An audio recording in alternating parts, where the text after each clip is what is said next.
Big winner sa 37th PMPC Star Awards ang GMA Network na hinirang ding Best TV Station. Pinarangalan din ang inyong 24 oras at pati iba pang programa at kapuso personalities. Makichika kay Aubrey Carampel. 24 oras, 7. Back-to-back win para sa 24 oras nang muli itong hirangin bilang Best News Program sa 37th PMPC Star Awards for Television. Ang GMA Network itinanghal na Best TV Station, sabay sa iba't ibang parangal na iginawad sa mga kapuso programs at personalities. Gaya ng unang hirit na Best Morning Show at Best Morning Show hosts para sa UH Barkada.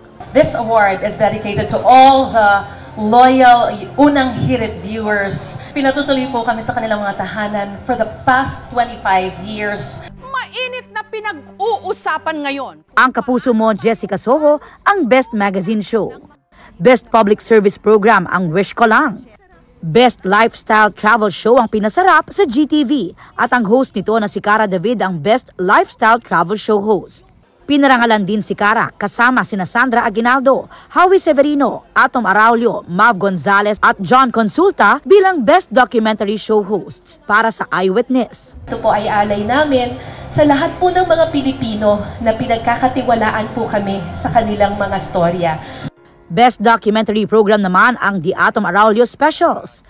Best Celebrity Talk Show ang Fast Talk with Boy Abunda at si Tito Boy ang Best Celebrity Talk Show host. Maraming salamat. Nais ko lamang po sabihin, nagagawa ho namin ang aming ginagawa dahil sa inyo, dahil sa inyong mga artista, dahil sa ipinagkakatiwala niyo po ang inyong mga kwento sa amin. Best Game Show host naman si Ding Dong Dantes para sa Family Feud. Best Comedy Show ang Pepito Manaloto at Best New Male TV Personality ang isa sa mga cast na si John Clifford. Best Child Performer si Ewan Micael. At Best Drama Anthology ang Magpakailanman. Big winners naman ang ilang kapuso stars sa larangan ng acting. Best Single Performance by an Actor si Alden Richards para sa Magpakailanman episode na Sa Puso at Isipan, The Cantillana Family Story. I dedicate this to all the people who's undergoing something in their lives right now. To everyone who has these kinds of problems right now, I hear you, we hear you, and we are here to support and help you the most we can. Wagi naman si Rochelle Pangilinan ng Best Single Performance by an Actress para sa Magpakailanman episode na The Abused Teacher. Best Primetime TV Series ang Maria Clara at Ibarra. Habang ang Abot Kamay na Pangarap, Best Daytime Drama Series. Best Miniseries ang Walang Matigas na Pulis sa Matinik na Misis. Best Drama Actor si Joshua Garcia para sa Unbreak My Heart na collaboration project ng GMA, ABS-CBN at View Philippines.